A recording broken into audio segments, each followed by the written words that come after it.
Next सवाल question number 38 हमारा है। बोला standard reduction potential half reaction का बहुत सारा दिया हुआ है। बोला strongest oxidising and reducing agent बताना है। तो सिंपल से इसको करने का सिंपल से एक ही तरीका होता है कि अगर हमें स्ट्रॉन्गेस्ट ऑक्सीडाइजिंग एजेंट बताना है तो हम सारे एसआरपी वैल्यू को चेक करते हैं। फर्स्ट कॉन्सेप्ट क्या होता है, फर्स्ट चेक एसआरपी वैल्यूज कि एसआरपी वैल्यू दिया है कि कुछ और दिया है। First check SRP value. तो एसआरपी वैल्यू कैसे होता है, इलेक्ट्रॉन ऐड हो रहा है तो एसआरपी दिया होगा। हाँ इलेक्ट्रॉन ऐड है, इलेक्ट्रॉन ऐड है, इलेक्ट्रॉन ऐड है, इलेक्ट्रॉन ऐड है, तो सारी एसआरपी वैल्यू, एसआरपी वैल्यू सारी दी हुई है तो ये तो कन्फर्म हो गया एसआरपी वैल्यू। तो अगर जैसे अगर सबसे ज़्यादा पॉजिटिव, अगर अगर हम बोलते हैं कि जितना ज़्यादा पॉजिटिव वैल्यू बढ़ेगा, पॉजिटिव वैल्यू जितना ज़्यादा मोर होगा उतना अच्छा, उतना गुड ऑक्सीडाइजिंग एजेंट होगा। और उसी तरह पॉजिटिव वैल्यू जितना लेस या निगेटिव वैल्यू जितना मोर, पॉजिटिव वैल्यू जितना लेस और निगेटिव वैल्यू जितना मोर उतना गुड रिड्यूसिंग एजेंट होगा, गुड आरए इतना होगा। पॉजिटिव वैल्यू जितना कम और निगेटिव वैल्यू जितना मोर उतना गुड रिड्यूसिंग एजेंट होगा। बस इसी कॉन्सेप्ट से इस क्वेश्चन हम कर सकते हैं। ठीक है, यही कॉन्सेप्ट हमें लगाना है, बस इसी कॉन्सेप्ट से इस क्वेश्चन को कर सकते हैं। पॉजिटिव वैल्यू जितना ज़्यादा उतना अच्छा ऑक्सीडाइजिंग एजेंट, और निगेटिव वैल्यू या पॉजिटिव लेस जितना रहेगा उतना अच्छा रिड्यूसिंग एजेंट। अब इसमें सबसे ज़्यादा पॉजिटिव वैल्यू, सारे पॉजिटिव वैल्यू है तो सबसे ज़्यादा पॉजिटिव वाला ऑक्सीडाइजिंग एजेंट की तरह बिहेव करेगा, तो वो हमारा इसमें से कौन हो जाएगा। तो सबसे ज़्यादा पॉजिटिव वैल्यू फ्लोरीन के लिए है, तो फ्लोरीन हमारा सबसे अच्छा ऑक्सीडाइजिंग एजेंट होगा। तो ऑप्शन यहाँ पर ये हमारा ये वाला सबसे ज़्यादा पॉजिटिव वैल्यू, तो ये सबसे अच्छा स्ट्रॉन्ग ऑक्सीडाइजिंग एजेंट की तरह बिहेव करेगा। अगर रिड्यूसिंग एजेंट की बात करें तो सबसे लेस है तो ये वाला। तो अब ऑक्सीडाइजिंग एजेंट का होगा मतलब दूसरों को ऑक्सीडाइज करेगा, खुद रिड्यूस होगा, तो यहाँ फ्लोरीन हो जाएगा। F2 क्या करेगा, ऑक्सीडाइजिंग एजेंट की तरह। और I माइनस क्यों रिड्यूसिंग एजेंट की तरह बिहेव करा, I माइनस दूसरों को रिड्यूस करेगा और खुद को ऑक्सीडाइज करेगा, तो I माइनस I2 में बदलेगा ना, जीरो। फ्लोरीन ऑक्सीडाइजिंग एजेंट है तो खुद को रिड्यूस करेगा, तो फ्लोरीन F2। तो फ्लोरीन जो होगा वो F2 ऑक्सीडाइजिंग एजेंट होगा और I माइनस रिड्यूसिंग एजेंट होगा, क्योंकि दूसरों को रिड्यूस करके खुद को ऑक्सीडाइज करेगा, ये दूसरों को ऑक्सीडाइज करके खुद रिड्यूस होगा, इसलिए F2 और I माइनस, ना कि I2 होगा। ठीक है, F2 रिड्यूस होके F माइनस में बदलेगा, ये ऑक्सीडाइजिंग एजेंट होगा, खुद को रिड्यूस करेगा, और रिड्यूसिंग एजेंट खुद को ऑक्सीडाइज करेगा। तो F2 and I minus is the answer. Option A is the correct answer, option A. I hope आपको ये क्लियर होगा। This is a medium level सवाल, हमें पता होना चाहिए, एक बार पता हो तो ये इजी लेवल का ही सवाल हो जाएगा, बस ये कॉन्सेप्ट पता होना चाहिए। नेक्स्ट क्वेश्चन की अगर मैं बात करूँ तो बोल रहा है कि molar conductivity lambda not m at infinite dilution of NaCl HCl and sodium acetate का दिया हुआ है वैल्यू, हमें लैम्डा नॉट एम पर एसिटिक एसिड निकालना है। तो इसके लिए जो कॉन्सेप्ट, ये ऑप्शन दिए हुए हैं, तो इसके लिए जो कॉन्सेप्ट लगेगा वो हमारा लगेगा कोलरॉस लॉ। क्या लगेगा, कोलरॉस लॉ। ये कॉन्सेप्ट होता है कोलरॉस law of independent migration of ion. ये क्या बोलता है, ये बोलता है कि सारे अगर इनफाइनाइट डाइल्यूशन कर दे तो सारे जो हमारे इलेक्ट्रोलाइट होते हैं वो पूरी तरह टूट के 100% आयनाइजेशन हो जाएगा, स्ट्रॉन्ग इलेक्ट्रोलाइट की तरह बिहेव करेंगे। और हमें निकालना है वीक इलेक्ट्रोलाइट का, तो हम स्ट्रॉन्ग इलेक्ट्रोलाइट की मदद से अपने वीक इलेक्ट्रोलाइट को निकाल सकते हैं, ये कॉन्सेप्ट होता है। ठीक है, तो हमें वीक इलेक्ट्रोलाइट का निकालने के लिए हम अगर इनफाइनाइट डाइल्यूशन कर दें तो स्ट्रॉन्ग इलेक्ट्रोलाइट से निकाल सकते हैं, ये कॉन्सेप्ट होता है। और हमें निकालना है lambda not M of CH3COH, तो हम इसको कैसे निकाल सकते हैं, तो निकालने का तरीका होगा lambda not M of acetic acid निकालना है। तो कुल मिला हमें चाहिए क्या, lambda not M of CH3CO minus plus lambda not M of H plus, ये चाहिए। तो हमें क्या करना होगा, अगर lambda naught M of CH3COH निकालना है तो हमें, अगर मैं ध्यान से दिखाऊं तो मैं अगर कर दूं lambda not M of CH3CONA plus lambda not M of HCl minus lambda not M of NaCl कर देंगे तो हमारा आंसर हो जाएगा। अब ये कैसे होगा, अगर मैं इसको थोड़ा अच्छे से देखूं तो lambda not M of acetate ion plus lambda not M of Na plus lambda not M of H plus lambda not M of Cl minus lambda not M of Na minus lambda not M of Cl minus. ठीक है, तो Na से Na minus चला गया, Cl minus से Cl minus चला गया, और lambda not M of acetate ion plus lambda not M of H plus, ही क्या हो जाएगा, लैम्डा नॉट एम ऑफ, ये हमारा चाह रहा था, यहाँ से आ गया lambda not M of acetate ion plus lambda not M of H plus. तो इसको कैलकुलेट कैसे किया, इन तीनों इसको मतलब इन दोनों को जोड़ दो। सोडियम एसिटेट की वैल्यू दी है, कितनी दी हुई है 91, lambda not M of HCl की वैल्यू कितनी दी हुई है, HCl अगर मैं देखूं तो 425.9, और माइनस का हो जाएगा 126, तो समथिंग जब इसको कैलकुलेट करेंगे तो आ जाएगा 390.5 साइमन सेंटीमीटर स्क्वायर पोल आसपास।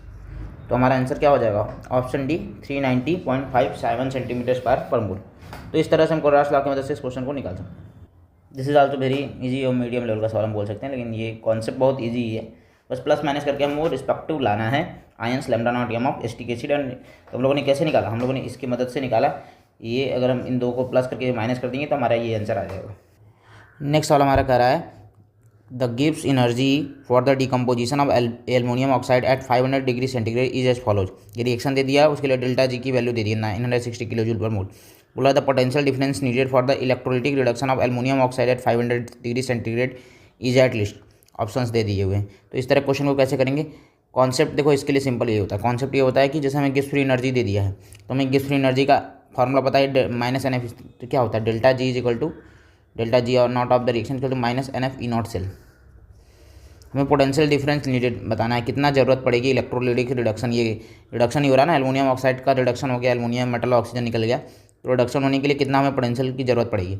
अगर मैं इस रिएक्शन में अगर एन की वैल्यू निकाल लूँ, क्योंकि एफ फराडे तो हमें पता है 96500, डेल्टा जी पता है, ई नॉट एन पता चल जाए तो बस ई नॉट सेल निकाल लेंगे। ठीक है, फिर हमें पता चल जाएगा कि कितना हमें एक्स्ट्रा चाहिए होगा, वो हम निकाल सकते हैं।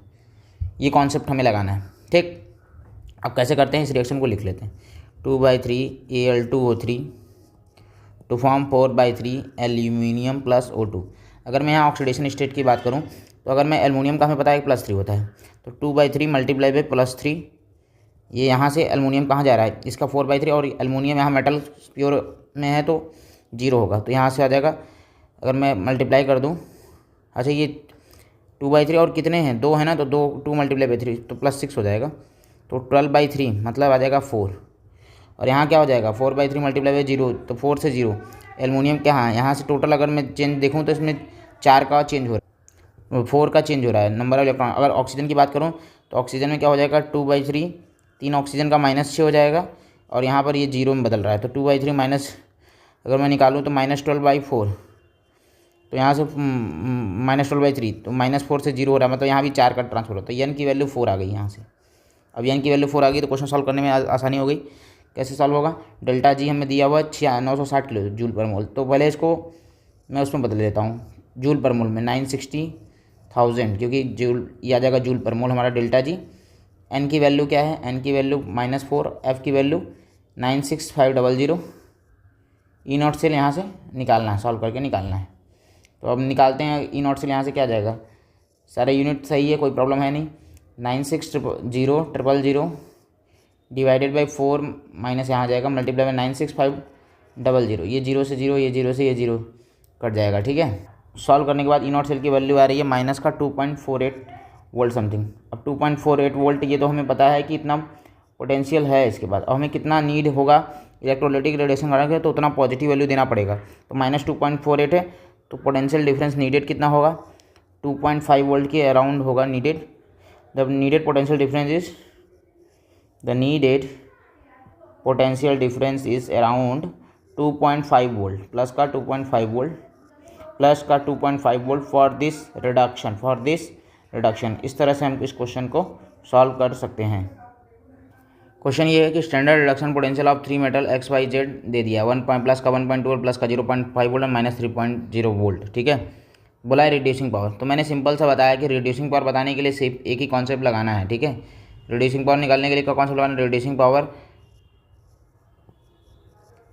और अगर SRP वैल्यू यहाँ दिया भी है ना, दिस वन इज और SRP वैल्यू, ये SRP वैल्यू दिया हुआ है स्टैंडर्ड इलेक्ट्रोड पोटेंशियल, तो SRP वैल्यू दे दिया तो चीज़ें हमारी आसान हो गई कि अगर रिड्यूसिंग पावर है, if SRP value are given, if SRP value, SOP नहीं होना चाहिए, यदि SRP वैल्यू आर गिवन है तो जितना ज़्यादा निगेटिव वैल्यू होगा, निगेटिव वैल्यू मोर, उतना अच्छा, निगेटिव वैल्यू मोर ज़्यादा उतना अच्छा ऑक्सीडाइजिंग, उतना अच्छा आर ए मतलब रिड्यूसिंग एजेंट। और उसके बाद निगेटिव वैल्यू जितना कम, अगर हम बात करें निगेटिव वैल्यू कम, निगेटिव वैल्यू मोर या पॉजिटिव वैल्यू लेस, ऐसे बोल सकते हैं। और निगेटिव वैल्यू लेस और पॉजिटिव वैल्यू, मतलब निगेटिव वैल्यू लेस और पॉजिटिव वैल्यू मोर, तो उतना अच्छा हमारा क्या हो जाएगा? Oxidising agent. तो यहाँ तो हमें देखना है कि रिड्यूसिंग पावर है, तो हमें देखना है सबसे ज़्यादा जो निगेटिव होगा उसका रिड्यूसिंग पावर ज़्यादा होगा और सबसे ज़्यादा पॉजिटिव का उसका रिड्यूसिंग पावर कम होगा। तो सबसे ज़्यादा अगर निगेटिव वैल्यू अगर मैं बात करूँ तो जेड की निगेटिव वैल्यू सबसे ज़्यादा, तो उसका रिड्यूसिंग पावर सबसे ज़्यादा, और सबसे ज़्यादा पॉजिटिव वैल्यू एक्स की है तो उसका रिड्यूसिंग पावर सबसे कम। तो जेड वाई जेड अगर मैं बात करूँ तो क्या हो जाएगा ऑर्डर, यहाँ ये -1.2 वोल्ट है, बाई मिस्टेक्स यहाँ पर हो चुका है, तो इसको थोड़ा सा बस कर लेते हैं सही। ये हमारा माइनस का 1.2 वोल्ट है। तो जितना ज़्यादा अगर मैं देखूँ तो अगर एक्स की वैल्यू दी हुई है, एक्स की जो वैल्यू है वो है माइनस का 1.2 वोल्ट, वाई की वैल्यू है प्लस का 0.5 वोल्ट और जेड की वैल्यू है माइनस का 3.0 वोल्ट। तो सबसे ज़्यादा निगेटिव इसकी, फिर ये। तो सबसे ज़्यादा हमारा रिड्यूसिंग पावर जेड मेटल, फिर एक्स मेटल और वाई मेटल, ठीक है। तो ये रिड्यूसिंग पावर का ऑर्डर हो जाएगा। तो ऑप्शन सी यहाँ से हमारा करेक्ट आंसर हो जाएगा। तो निगेटिव वैल्यू जितना ज़्यादा उतना ज़्यादा रिड्यूसिंग पावर, कॉन्सेप्ट है ये। This is simple easy level question है ये, क्योंकि ये पता ही रहता है, आइडिया इसका अच्छा खासा रहता है।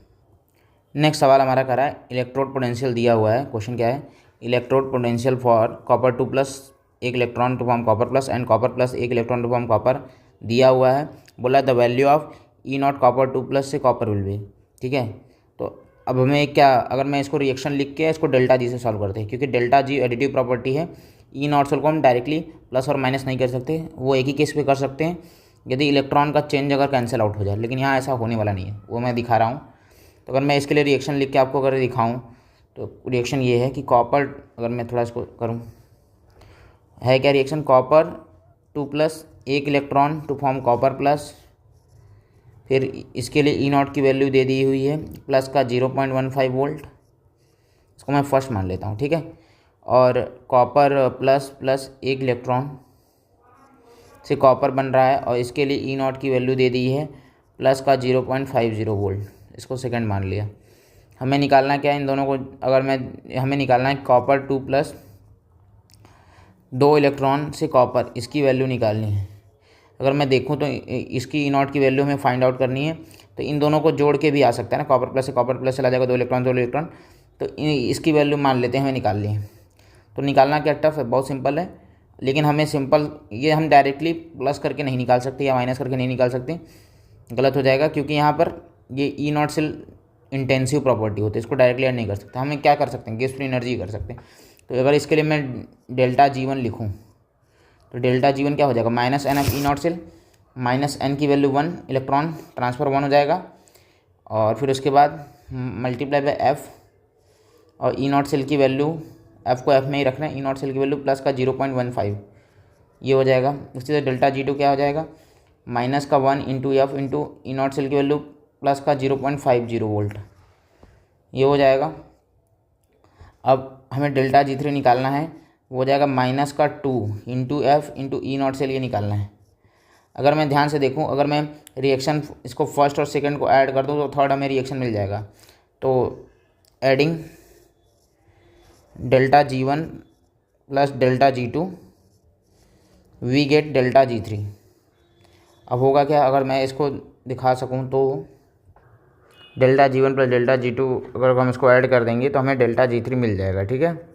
Delta G1 plus delta G, अब कैसे करेंगे, इन दोनों को ऐड कर देंगे तो आ जाएगा -1 into F into 0.15 -1 into F into 0.50 is equal to -2 into F into E not cell. ये हमें सॉल्व करना है। ये अगर मैं देखूँ माइनस माइनस माइनस ये सब कट जाएगा, एफ एफ एफ कट जाएगा, एफ एफ और ये एफ भी कट गया, बचेगा क्या 0.15 प्लस का 0.50 is equal to 2 multiply by E not cell.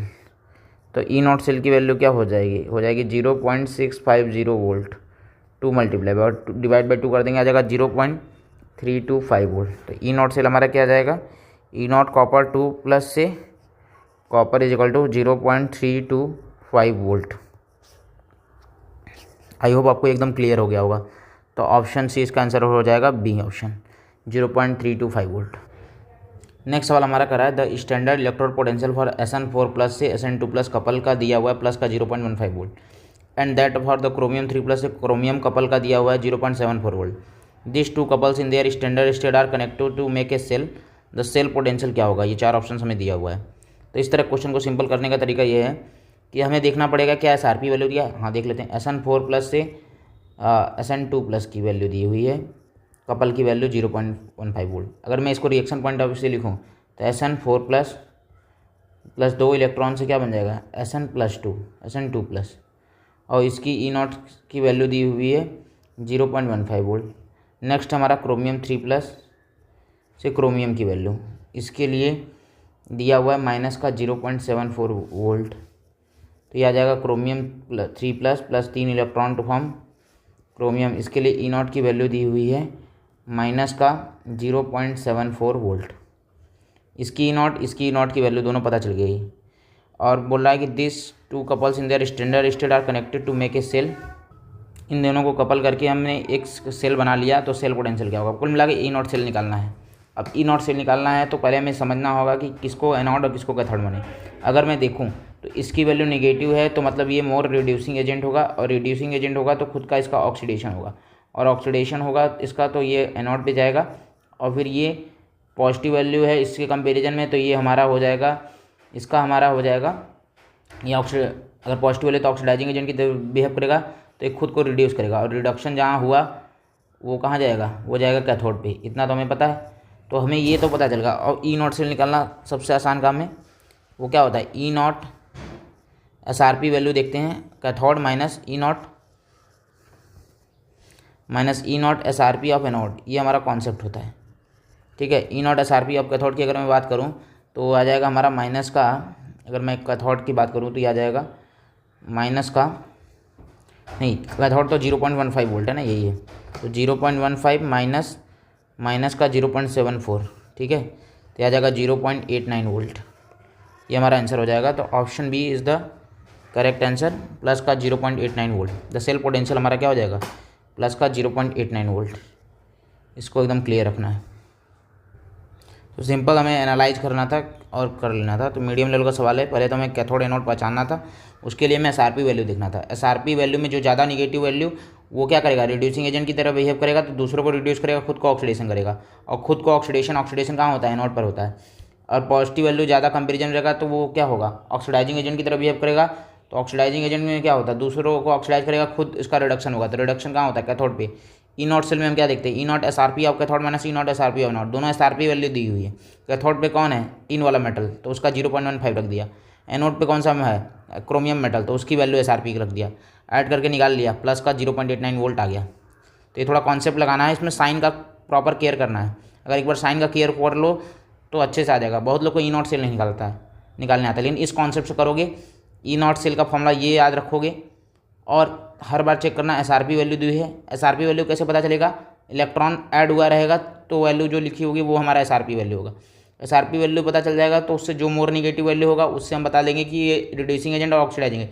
जो रिड्यूसिंग एजेंट होगा वो एनोड पे जाएगा, सीधी सी बात है। जो ऑक्सीडाइजिंग एजेंट होगा कैथोड पे जाएगा, क्योंकि रिड्यूसिंग एजेंट का ऑक्सीडेशन होगा, एनोड पे होता है। ऑक्सीडाइजिंग एजेंट का रिडक्शन होगा खुद का, उसका वो कैथोड पर जाएगा। फिर उसकी वैल्यूज रख देना है और सॉल्व कर लेना। काफ़ी अच्छा क्वेश्चन है ये, कॉन्सेप्ट के क्वेश्चन काफ़ी आते हैं। E0 सेल निकालने आना चाहिए, तभी हम E सेल या कुछ भी निकाल सकते हैं, डेल्टा G निकाल सकते हैं, कुछ भी निकाल सकते हैं। तो E0 सेल पे कमांड होना चाहिए, और इस तरह से करेंगे तो कभी क्वेश्चन गलत नहीं होगा, एक भी सवाल गलत नहीं होगा। नेक्स्ट सवाल हमारा क्या करा है, a solution contains Fe2+ Fe3+ and I- ion. This solution was treated with iodine at 35 degree centigrade. E0 दे दिया है 0.77 वोल्ट इसके लिए, Fe3+ Fe2+ के लिए, और I2 से I2I- के लिए दे दिया है। तो बोल रहा है द फेवरेबल रेडॉक्स रिएक्शन। अगर मैं इसमें कॉन्सेप्ट लगाऊँ, सिंपल सी बात है, इसकी वैल्यू ज़्यादा पॉजिटिव है इस कंपेयर टू इसकी, तो ये ज़्यादा पॉजिटिव है, तो ये कुल मिला के हमारा दोनों SRP वैल्यू है। ये तो पहले तो इसकी Fe3+ से एक इलेक्ट्रॉन ऐड करके Fe2+ बना हुआ है, तो मतलब हाँ SRP वैल्यू दिया हुआ है। ये तो कंफर्म है कि E0 SRP, क्योंकि रिडक्शन हो गया ना, तो SRP वैल्यू ही दिया हुआ है। सिमिलरली I2 प्लस 2 इलेक्ट्रॉन अगर मैं यहाँ करूँगा तभी ये 2I- आएगा, तो यहाँ पे भी 0 से -1 ऑक्सीडेशन स्टेट आ रहा है। तो E0 की वैल्यू यहाँ भी क्या है, अगर मैं बात करूँ तो E0 की वैल्यू हो जाएगी माइनस का प्लस का 0.536 वोल्ट। तो इन दोनों में ये बताओ कौन ज़्यादा हमारा ऑक्सीडाइजिंग एजेंट की तरह बिहेव करेगा। तो अगर मैं बात करूँ जितना SRP की वैल्यू पॉजिटिव, ये मोर पॉजिटिव है और ये इसके कंपेरिजन में लेस पॉजिटिव है, तो मोर पॉजिटिव हमेशा क्या बिहेव करेगा, ऑक्सीडाइजिंग एजेंट, और दूसरा वाला तब क्या हो जाएगा, लेस पॉजिटिव वाला रिड्यूसिंग एजेंट। ठीक है, ये ऑक्सीडाइजिंग एजेंट की तरह बिहेव करेगा। तो ऑक्सीडाइजिंग एजेंट का मतलब खुद का रिडक्शन करेगा, दूसरों को ऑक्सीडाइज करेगा, खुद का रिडक्शन करेगा। रिड्यूसिंग एजेंट मतलब दूसरों को क्या करेगा, अगर रिड्यूसिंग एजेंट है दूसरों को रिड्यूस करेगा, खुद का ऑक्सीडेशन करेगा। Self reduction, self oxidation. और रिडक्शन कहाँ होता है, कैथोड पे, ऑक्सीडेशन कहाँ होता है, एनोड पर। ये कॉन्सेप्ट हमें पता होना चाहिए। अगर ये कॉन्सेप्ट हमें पता है तो अब हम आगे बढ़ते हैं। तो रिएक्शन अगर मैं इसके लिए लिखूँ, कपल बनाऊँ, तो इसके लिए कपल यही हो जाएगा। अगर मैं इस रिएक्शन को बैलेंस करके जो भी बैलेंस आउट करके लिखूँ तो ये हमारा होगा कि Fe3+ का हमेशा क्या होगा, रिडक्शन ही होगा Fe2+ में, और ये ऑक्सीडेशन होगा। मतलब ये रिएक्शन इस तरह से अगर मैं लिखूँ तो थोड़ा इसको अगर बैलेंस रिएक्शन अगर मैं इसके लिए बनाऊँ तो ये हो जाएगा Fe3+ का तो रिडक्शन ही होने वाला था, Fe+ जो 3+ है वो Fe2+ में ही जाएगा, ये तो ठीक है। और दूसरा हमारा I2, ये अब I- का ऑक्सीडेशन होकर I2 बन जाएगा, I2 बन जाएगा। रिएक्शन को बैलेंस करेंगे, ये 2I- हो जाएगा। ठीक है, ये I2 हो गया। ठीक है, कोई दिक्कत नहीं है। तो ये हमें इसको इस तरह से हम लोगों ने बैलेंस आउट कर लिया। बाकी अगर रिएक्शन में अगर टोटल चार्ज को भी बैलेंस करना है तो 2Fe3+ और 2I, ये इस तरह से हम करके बोल सकते हैं। ये हमारा कंप्लीट रिएक्शन बना, क्योंकि +6 है और -2 है, तो टोटल चार्ज इस पर आ जाएगा +4, और यहाँ पर +4 है ही, यहाँ 0 है। तो इन दोनों से हमें पता चल गया कि टोटल चार्ज +4 आ गया, बाकी एटम ही बैलेंस है, कोई दिक्कत नहीं है। तो ये हमारा बैलेंस रिएक्शन हो रहा है। तो आयरन Fe, तो पहला अब क्या बोला, I2 will be reduce to I, नहीं, I2 will be reduce to I नहीं है यहाँ पर। तो ये पहला स्टेटमेंट हमारा रॉन्ग हो गया, रिएक्शन देखकर हमें पता चल गया। There will be no redox reaction, नहीं हो रहा है रिडॉक्स रिएक्शन, इसका हमारा क्या हो रहा है, रिडक्शन हो रहा है, और यहाँ पर हमारा ऑक्सीडेशन हो रहा है। ठीक है, तो ये बात भी गलत हो गई। I- will be oxidise to I2, हाँ ये बात सही है। I- यहाँ माइनस, यहाँ 0, I- ऑक्सीडाइज होकर I2 बन गया। ठीक है, ये बात एकदम सही है। ये I- का ऑक्सीडेशन हो गया, -1 से 0 ऑक्सीडेशन हो गया, ये बात सही है। तो ये हमारा सेकंड स्टेटमेंट रॉन्ग था, लेकिन हमारा थर्ड स्टेटमेंट सही है। बाकी Fe2+ will oxidise to Fe3+, नहीं, Fe2+ नहीं oxidise, Fe3+ reduce to Fe2+ है, तो ये भी गलत है। तुम्हारा आंसर क्या हो जाएगा, option C, I- will be oxidise to I2। ठीक है, आई होप आपको एकदम क्लियर हो गया होगा। तो पहले हमें एनालाइज करना था कि क्या है, किसका रिडक्शन किसका ऑक्सीडेशन, फिर उसके बाद अपने हिसाब से रिएक्शन लिख लेना है, और फिर उस रिएक्शन लिखने के बाद, ये फाइनल रिडॉक्स रिएक्शन लिखने के बाद इस चारों ऑप्शन को एनालाइज करके देखना है कौन हमारा बेस्ट अप्रोप्रिएट आंसर है। तो काफ़ी कॉन्सेप्चुअल क्वेश्चन है ये, इसको मैं मीडियम टू टफ कैटेगरी में रखता हूँ, क्योंकि थोड़ा एनालाइजेशन का क्वेश्चन है। अगर पहली बार में थोड़ा टफ लग सकता है क्वेश्चन, बिना आपको रिएक्शन लिखने तो आपको आइडिया नहीं होगा, और 4 ऑप्शंस का क्लियर तभी हो पाएगा जब आप ये रिएक्शन लिख पाएंगे एनालाइज करके।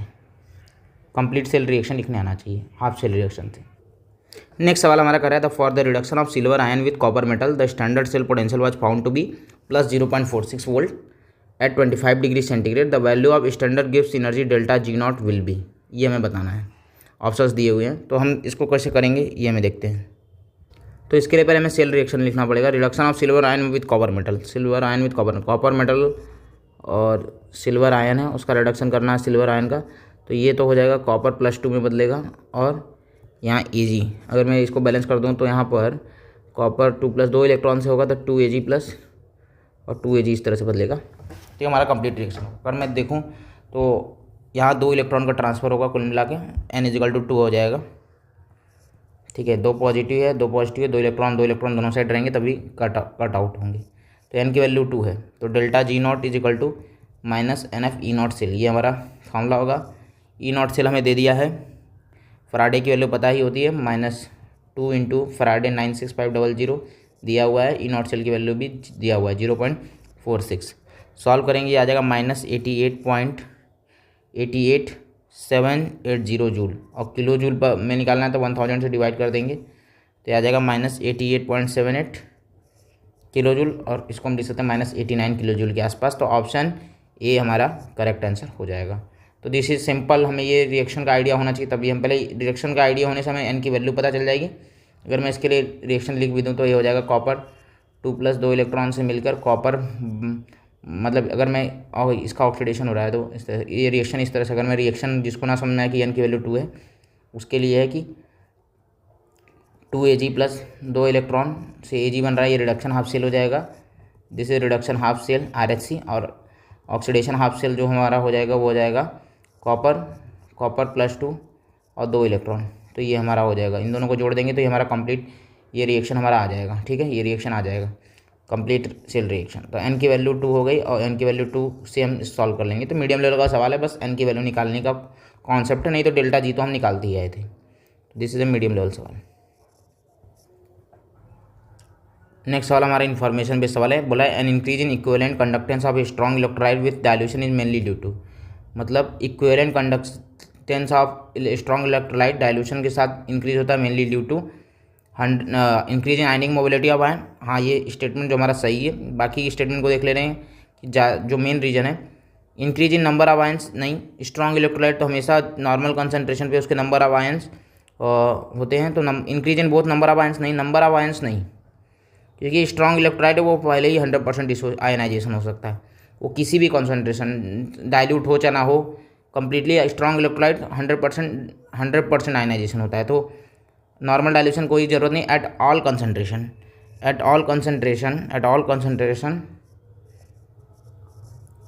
Strong electrolytes are completely ionised.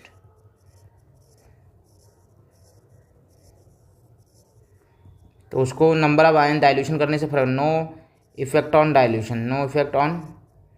Dilution, वो डाइल्यूशन पे कोई इफेक्ट नहीं होगा, डाइल्यूशन से उसका नंबर ऑफ आयन बढ़ जाएगा, ऐसा कुछ होने वाला नहीं। तो ये तो पहले ही स्टेटमेंट गलत हो गया।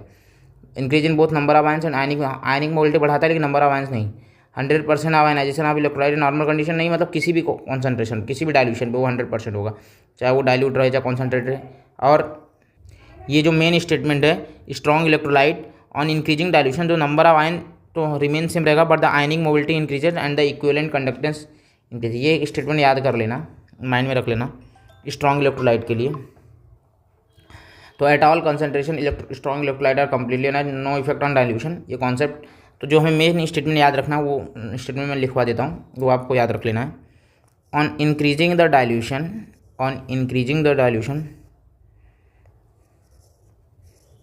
For strong electrolyte the number of ions remains the same, but ionic mobility increases,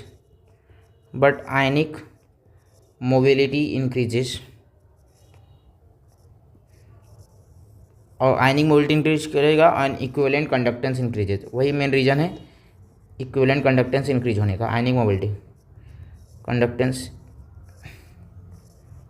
increases. ये स्टेटमेंट आपको माइंड में रख लेना है, नोट करके अपने नोट्स में नोट कर लेना है इसको। तो यहाँ जो मेन आंसर होगा increase in ionic mobility of ion, option A is the correct answer, increase in ionic mobility of ion. तो मीडियम लेवल का सवाल है क्योंकि सारे ऑप्शन का क्लियर होना चाहिए था, तभी इस क्वेश्चन को कर पाएंगे। आपको स्ट्रॉन्ग इलेक्ट्रोलाइट वीक इलेक्ट्रोलाइट का डिफरेंस पता होना चाहिए था। नेक्स्ट क्वेश्चन हमारा जो कर रहा है, बोला है कि which of the following expression correctly represent the equivalent conductance eight infinite dilution of aluminium sulphate given the lambda naught Al3 plus and lambda naught SO4 2 are the equivalent conductance at infinite dilution of the respective ions। ये सब option दिए हुए। तो इस तरह question को कैसे करना है, तो equivalent conductance eight infinite dilution, अगर मैं लैम्डा नॉट एम लिखना रहता तो हमें सारे वैलेंसी फैक्टर इन सब चीज़ों को देखना होता है, लेकिन अगर हमें लैम्डा नॉट Al2 SO4 का थ्राइस लिखना है तो बस सिंपली आयंस को बस सम कर देना है। तो lambda nought equivalent of Al3 plus lambda nought equivalent of SO4 2 यहाँ वैलेंसी फैक्टर कुछ नहीं चेक करना होता, बस इस तरह से सिंपल निकाल लेते हैं।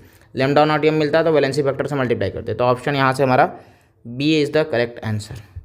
ये जी सवाल है, बस आपको ये पता होना चाहिए इक्विवेलेंट कैसे लिखते हैं, मोलर कंडक्टिविटी कैसे लिखते हैं। मोलर कंडक्टिविटी में कितने टोटल आयंस ट्रांसफर होंगे उसको मल्टीप्लाई कर देंगे, क्योंकि होता है lambda not m upon lambda nought equivalent equal to n factor ना, कि अगर हमें लैम्डा नॉट एम निकालना है तो lambda nought equivalent multiply by n factor से मल्टीप्लाई कर देंगे, दिस इज एन फैक्टर, तो ये लैम्डा नॉट एम निकल जाएगा।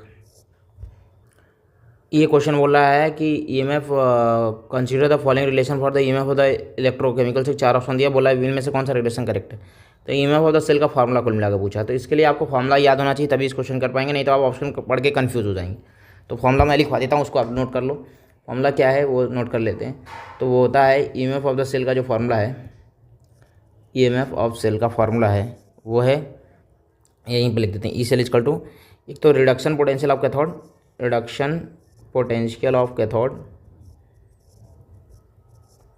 जो कि इस फॉर्मूले को मैं प्रेफर करता हूँ क्वेश्चन निकालने के लिए, नोट के लिए सबसे बेस्ट फॉर्मूला है, divided minus reduction potential of anode, SRP of cathode minus SRP of anode, ये पहला formula.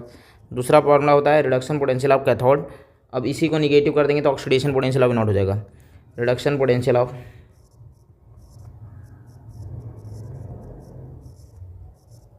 Cathode plus oxidation potential of anode plus oxidation potential of anode.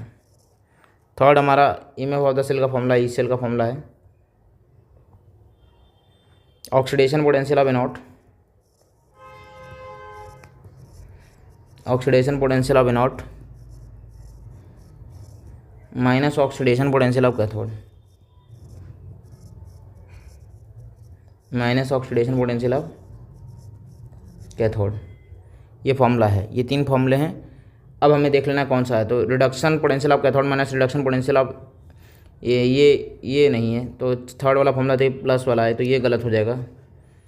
और बाकी first oxidation potential of anode minus reduction potential of cathode, नहीं, oxidation potential of anode minus oxidation potential of cathode हो जाए, या फिर oxidation potential of anode और reduction potential of cathode. ये second formula सही है, सेकंड फार्मूला हमारा सही है। First oxidation potential of anode minus reduction potential of cathode, नहीं ये भी गलत है, ये गलत है। Oxidation potential of anode minus oxidation potential of cathode, ये सही है। तो सेकंड और फोर्थ सही है, तो यहाँ डी ऑप्शन हमारा करेक्ट ऑप्शन हो जाएगा। ये फॉर्मूला अगर हम याद होंगे तो कर लेंगे। This is a medium level सवाल, क्योंकि ये फॉर्मूला अच्छे से याद होना चाहिए, कन्फ्यूजन हो सकता है, इन सब चीज़ों का केयर करें। नेक्स्ट सवाल हम लोगों ने इस तरह का सवाल अभी किया था, कॉपर 2 + 2 इलेक्ट्रॉन से कॉपर बल्ब दिया हुआ है, ई नॉट की वैल्यू दिया है, कॉपर 2 + 1 इलेक्ट्रॉन से कॉपर प्लस बन रहा है, ई नॉट की वैल्यू दे दिया है, इलेक्ट्रोड पोटेंशियल निकालना है इस रिएक्शन के लिए। तो दो रिएक्शन थे, तीसरा रिएक्शन प्लस माइनस करके कैसे निकालते हैं वो कॉन्सेप्ट है। अगर मैं एक रिएक्शन को बारी बारी से लिख लूँ, तो अगर मैं लिखूँ यहाँ पे, तो रिएक्शन हमारा क्या हो जाएगा, रिएक्शन हमारा हो जाएगा कॉपर 2 + 2 इलेक्ट्रॉन मिलके कॉपर बन गया। इसके लिए ई नॉट की वैल्यू दी हुई है 0.337 वोल्ट। मैं क्या करता हूँ, सबसे पहले तो इसके डेल्टा जी की वैल्यू निकाल लेता हूँ। तो डेल्टा G1 आ जाएगा इसके लिए माइनस कितने 2 × F × ई नॉट सेल की वैल्यू क्या है 0.337, ये रख दिया। अगला कॉपर 2 + 1 इलेक्ट्रॉन से कॉपर प्लस बन रहा है। कभी भी इसमें याद रखना कि डेल्टा जी से करोगे तो कभी गलत नहीं होगा, नहीं तो फिर हमें एक चीज़ दिखना होगा कि सारे इलेक्ट्रॉन कैंसिल आउट हो जाएं, तो हम डायरेक्ट भी कर सकते थे। उसके लिए मैंने पहले ही बता दिया था। ई नॉट की वैल्यू यहाँ है 0.153 वोल्ट। ये हो जाएगा delta G2 = -1 × F × E not cell, हमारा क्या है 0.153 वोल्ट। ये हमारा फॉर्मूला है। अब ये दोनों फार्मूले हमारे हो गए, और इससे हमें थर्ड फार्मूला निकालना है, कॉपर प्लस और माइनस कर दिया, कॉपर प्लस 1 इलेक्ट्रॉन से कॉपर बन रहा है। इसके लिए ई नॉट की वैल्यू क्या है 0.337 और 0.153। तो इसके लिए हमें निकालना है डेल्टा G3 निकालना है, माइनस का 1 × F × ई नॉट सेल इसका निकालना है। अब बताओ इन दो फर्स्ट रिएक्शन और सेकंड रिएक्शन में हम क्या कर दें कि हमारा थर्ड रिएक्शन आ जाए। अगर मैं देखो ध्यान से, तो यहाँ अगर मैं माइनस कर दूँ फर्स्ट माइनस सेकंड, तो delta G1 minus delta G2 कर दूँ, तो डेल्टा G3 वाला रिएक्शन आ जाएगा। क्योंकि यहाँ से क्या होगा, कॉपर प्लस उस साइड चला जाएगा, कॉपर प्लस इस साइड आ जाएगा, कॉपर 2 प्लस से कॉपर 2 + चला जाएगा, 2 इलेक्ट्रॉन से 1 इलेक्ट्रॉन और कॉपर उधर बचेगा। ठीक है, तो delta G1 minus delta G2 = delta G3 आ सकता है ना, क्योंकि हमें 1 इलेक्ट्रॉन तो चाहिए। अब इसी को सॉल्व कर लेते हैं। डेल्टा G1 अगर मैं रखूँ, ठीक है, तो -2 × F × 0.337 माइनस 2 × मतलब -1 × F × 0.153 = डेल्टा G3 क्या है निकालना है, -1 × F × ई नॉट सेल। मैं क्या करता हूँ, माइनस माइनस माइनस सबको काट देता हूँ, F और F काट देता हूँ। जो ई नॉट सेल यहाँ से आ जाएगा वो आ जाएगा 2 × 0.337 प्लस 0.153, यही सॉल्व करना है। ठीक है, और एक चीज़ और गलती होगी, यहाँ माइनस होगा ना, तो माइनस होगा ये, तो ये एक चीज़, हाँ यहाँ पर माइनस होगा तो ये माइनस कटेगा, तो एक माइनस अभी बच ही जाएगा क्योंकि मैं माइनस कर रहा हूँ। ठीक है, तो 2 मल्टीप्लाई बाई 0.337 सॉल्व करने के बाद क्या आएगा, 0.674 माइनस का 0.153। ठीक है, अगर मैं इसको सॉल्व करूँगा तो समथिंग लाइक 0.521 वोल्ट, मतलब 0.52 वोल्ट। तो ऑप्शन हमारा डी करेक्ट आंसर हो जाएगा। आई होप आपको ये क्लियर हो गया। सिंपल कॉन्सेप्ट लगाना है, मीडियम लेवल का सवाल है, कैलकुलेशन करना है बस डेल्टा जी वाला। नेक्स्ट सवाल हमारा क्या करा है, बोल रहा है Al2 3 is reduce by electrolysis at low potential and high current if 4 × 10⁴ ampere of current pass through molten Al2O3 for 6 hour the mass of the aluminium is produced. तो कुल मिला के अगर मैं इसके लिए अगर थोड़ा सा लिखूँ तो वैलेंसी फैक्टर अगर मैं निकालूँ एल्युमिनियम का तो होता है क्या, एल्युमिनियम 3 प्लस 3 इलेक्ट्रॉन से एल्युमिनियम बन रहा है, तो वैलेंसी फैक्टर एल्युमिनियम का क्या हो जाएगा, वैलेंसी फैक्टर हो जाएगा 3। इसी कॉन्सेप्ट से अगर मैं आगे बढ़ूँ तो अगर क्वेश्चन में करूँ तो फॉर्मूला होगा M = ZI × T divided by 96500, ये हमारा फॉर्मूला होगा। तो Z atomic weight upon valency factor 27 upon valency factor 3 multiply by 96500, current into time, current हमारा कितना है 4 × 10 के बाद तो 40,000। और करेंट इफिशियंसी अगर 100% है तो मतलब पूरा करंट कन्वर्ट हो रहा है, तो हमें कुछ मल्टीप्लाई नहीं करना होगा। 50 होता है तो 1/2 कर देते।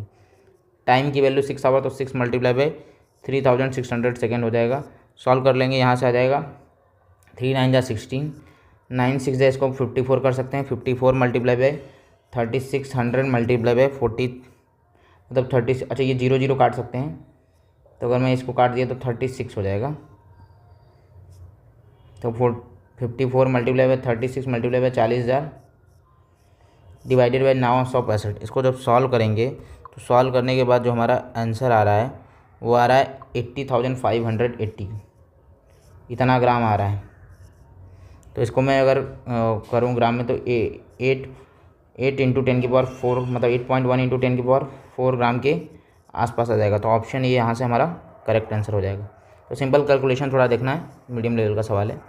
फॉर्मूला याद रहेगा, वैलेंसी फैक्टर एल्युमिनियम का पता रहेगा क्योंकि एल्युमिनियम ही जाकर प्रोड्यूस होगा, तो एल्युमिनियम का वैलेंसी फैक्टर 3 होगा, तो उस तरह से हम कर लेंगे। वैलेंसी एल्युमिनियम की 3 होती है। तो इस तरह से क्वेश्चन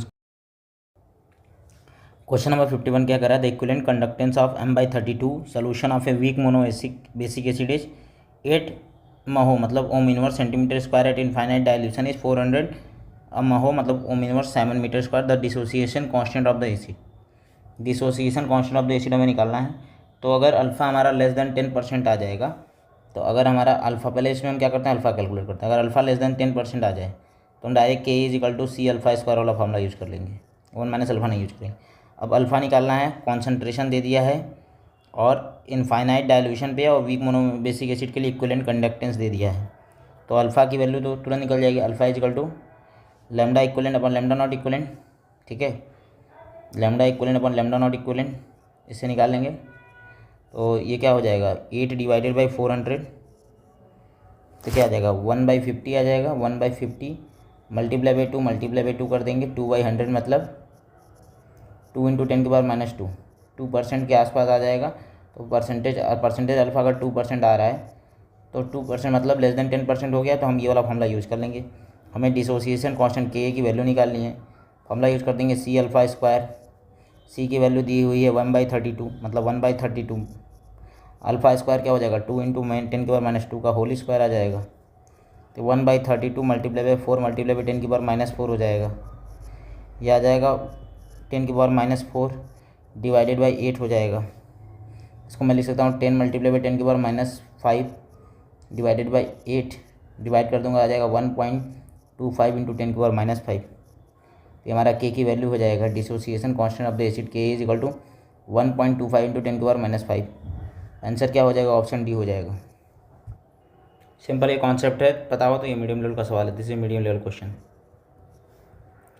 नेक्स्ट सवाल हमारा क्या करा है, on the basis of the following nought value the strongest oxidising agent निकालना है। कौन स्ट्रॉन्गेस्ट ऑक्सीडाइजिंग एजेंट है, तो जब स्ट्रॉन्गेस्ट ऑक्सीडाइजिंग एजेंट बताना होता था तो हम क्या कॉन्सेप्ट लगाते थे, हम भी कॉन्सेप्ट लगाते थे SRP वैल्यू देखते थे, E0 SRP वैल्यूज। किसका, दोनों का, और जिसकी ज़्यादा पॉजिटिव होती थी उसको बोलते थे। लेकिन अगर ध्यान से देखो तो यहाँ इस आयरन का ऑक्सीडेशन स्टेट +2 है, यहाँ पर +3 है, यहाँ पर +2 है, यहाँ पर +3 है। तो मतलब कहने का मतलब यहाँ ऑक्सीडेशन हो रहा है, और जो पोटेंशियल दिया हुआ ऑक्सीडेशन SOP दिया हुआ है, SOP दोनों के लिए दिया हुआ है। तो SRP क्या हो जाएगा, रिएक्शन उल्टा करेंगे तो इसकी अगर SOP है तो इसकी SRP वैल्यू हो जाएगी प्लस, जो माइनस है वो प्लस हो जाएगी, प्लस का 0.35 वोल्ट, यहाँ SRP हो जाएगी प्लस का 0.77 वोल्ट। तो अगर यहाँ से देखा जाए तो अब SRP वैल्यू ज़्यादा मोर पॉजिटिव किसके लिए है, Fe। अगर हम रिएक्शन बोल रहे तो SRP वैल्यू ज़्यादा पॉजिटिव Fe वाले के लिए है, और Fe में भी कौन सा वाला जो ऑक्सीडाइजिंग एजेंट बिहेव करेगा वो है Fe3+। Fe3+ strongest oxidising agent behave करेगा, और वो खुद को रिड्यूस करेगा Fe2+ में और इसको ऑक्सीडाइज कर देगा। तो यहाँ Fe3+ आंसर होगा, ना कि Fe2+। Fe3+ ऑक्सीडाइजिंग एजेंट होगा, दूसरों को ऑक्सीडाइज करेगा, खुद को रिड्यूस करेगा, तो आंसर आ जाएगा ए, Fe3+। तो पहले SRP वैल्यू से SOP वैल्यू से SRP वैल्यू बदलना है, फिर SRP वैल्यू में जो ज़्यादा पॉजिटिव होगा वो ऑक्सीडाइजिंग एजेंट होगा, और ऑक्सीडाइजिंग एजेंट कौन होगा, जो हायर ऑक्सीडेशन स्टेट वाला होगा, क्योंकि वो खुद को रिड्यूस करेगा। ठीक है, ये कॉन्सेप्ट से ये क्वेश्चन सॉल्व हो जाएगा। मीडियम लेवल का सवाल है, this is medium level question. Next question हमारा कोलरास लॉ का क्वेश्चन है। तो अगर मैं इसमें देखूँ तो बोला है Kohlrausch's law state that at infinite dilution each ion make definite contribution to the conductance of electron whatever the nature of the ion of the electron. हाँ, यही इसका करेक्ट स्टेटमेंट है, option is the correct answer. बाकी को देख लोगे तो बाकी सब ऑप्शन हमारे गलत हैं, तो ये स्टेटमेंट हमें याद होना चाहिए था। तो ईजी क्वेश्चन है अगर आपको स्टेटमेंट याद हो, this is easy question. Next सवाल हमारा है, बोल रहा है standard free energy standard free energy of formation दिया हुआ है 92-98 kelvin, -273, -0.2, 394.4 and -8.2 for H2O, CO2 and pentane respectively. The value of E0 cell for the pentane oxygen fuel cell हमें निकालना है। तो मैं इसके लिए सबसे पहले रिएक्शन लिखना होगा। पेंटेन ऑक्सीजन फ्यूल सेल के लिए रिएक्शन क्या होगा, सिंपल वो रिएक्शन ये होगा। अगर मैं लिखूँ तो ये होगा C5H12 + O2 to form 5CO2 + 6H2। ये बैलेंस रिएक्शन हो गया इसके लिए। ठीक है, हाइड्रोकार्बन को ऑक्सीजन जलाएंगे तो क्या CO2 और वाटर देगा, रिएक्शन बैलेंस हो गया।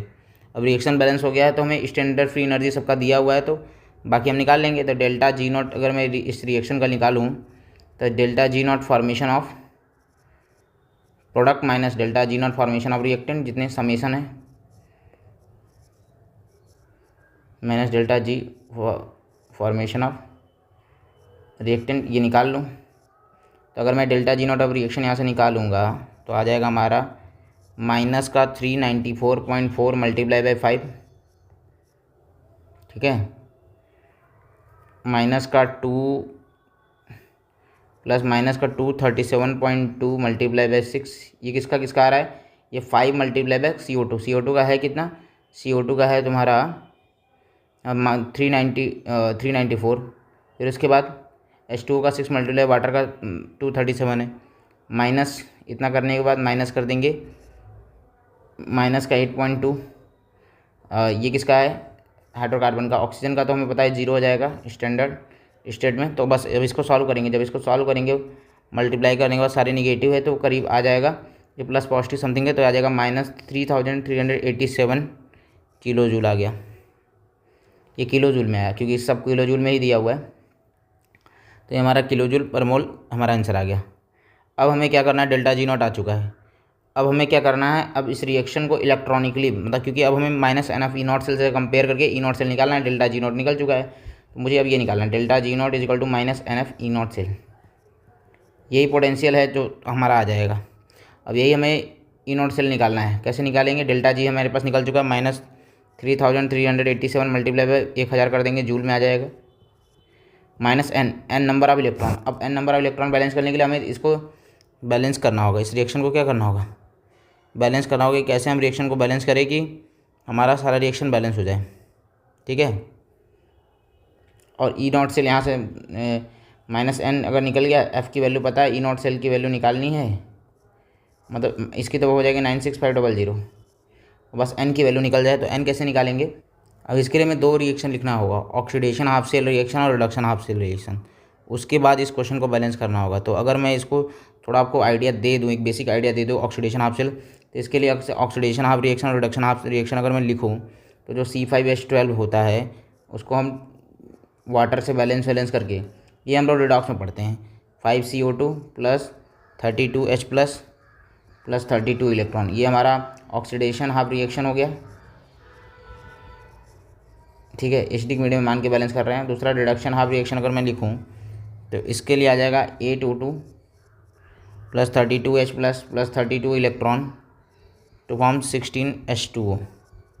इस तरह से हम रिएक्शन को बैलेंस करते हैं। तो कुल मिला के इलेक्ट्रॉन का जो ट्रांसफर होगा 32, तो n की वैल्यू 32 आने वाली, सीधी सी ये बात है। तो n की वैल्यू 32 निकालना, ये थोड़ा हमें रिएक्शन को सोचना पड़ेगा कि हाफ रिएक्शन को दोनों को, जिसका ऑक्सीडेशन जिसका रिडक्शन हो रहा है उसको हम एसिडिक मीडियम से या बेसिक मीडियम किसी से भी हम बैलेंसिंग और रिडॉक्स रिएक्शन कर लें। अगर एक बार बैलेंसिंग और रिडॉक्स रिएक्शन हो जाएगा तो वहाँ से n की वैल्यू आ जाएगी 32, बस इसी को सॉल्व कर लेना है। तो E0 सेल आ जाएगा -3387000 डिवाइडेड बाई 32 मल्टीप्लाई बाई 96500।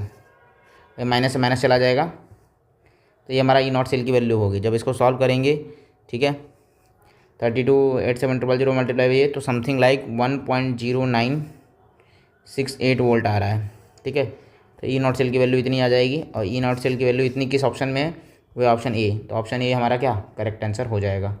तो ये काफ़ी इसको टफ कैटेगरी में क्वेश्चन, क्योंकि कैलकुलेशन करने आना चाहिए, फिर रिएक्शन का आइडिया होना चाहिए। तो काफ़ी कैलकुलेटिव एंड कॉन्सेप्चुअल क्वेश्चन है। नेक्स्ट सवाल हमारा करा है equilibrium constant of the reaction बताना, मतलब केसी की वैल्यू हमें बतानी, किसकी, केसी की वैल्यू बतानी हुई है, और उसके लिए एक रिएक्शन दे दिया हुआ है एट 298 केल्विन। तो इस क्वेश्चन को कैसे सॉल्व करेंगे, तो अगर मैं इस क्वेश्चन को सॉल्व करने का तरीका बताऊँ तो सिंपल सा, पहले तो हमें एक फार्मूला याद होना चाहिए इक्विलिब्रियम पे। E0 सेल का फार्मूला होता है 0.0591 upon n log base 10 Kc, ये फार्मूला होता है। तो यहाँ से हम लिख सकते हैं E0 cell multiply by n divided by 0.0591 equal to log base 10 Kc। तो यहाँ Kc की वैल्यू आ जाएगी 10 to the power E0 cell multiply by n divided by 0.0591। तो 10 की पावर E0 सेल की वैल्यू आ जाएगी 0.46, n की वैल्यू हो जाएगी 2 डिवाइडेड बाई 0.0591। इतना सॉल्व कर लेंगे तो हमें Kc की वैल्यू आ जाएगी। तो Kc की वैल्यू आ जाएगी, तो यहाँ पर अगर मैं सॉल्व करूँ आ जाएगी Kc की वैल्यू 15, 10 की पावर 15.57। जब इसको सॉल्व करेंगे, अगर इसकी वैल्यू पूरी रख देंगे तो 10 की पावर 15.57 को जो सॉल्व करते हैं उसकी वैल्यू आती है 4 × 10 की पावर 15 के आसपास, ठीक है। तो इसमें थोड़ा सा इन्हीं सब चीज़ों का ध्यान रखना होगा कि जब इस तरह की वैल्यू आएगी तो हम कैसे हम निकालेंगे। तो ये 4 × 10 की पावर 15 मतलब हमारा ऑप्शन सी हो जाएगा। वैसे भी हम 10 की पावर 15 समथिंग है, तो वो 4 × 10 की पावर 15 ही ऑप्शन होगा इसका बेस्ट ऑप्शन। तो ऑप्शन सी हमारा करेक्ट आंसर हो जाएगा। हालांकि जब भी आपको टफ कैलकुलेशन होगा तो दिखाएगा, बाकी 15 आ रहा है तो 15 वाला ही ऑप्शन एक ही ऑप्शन है जो कि उसके पास है, तो वही हमारा करेक्ट आंसर हो जाएगा। तो this is A medium level question.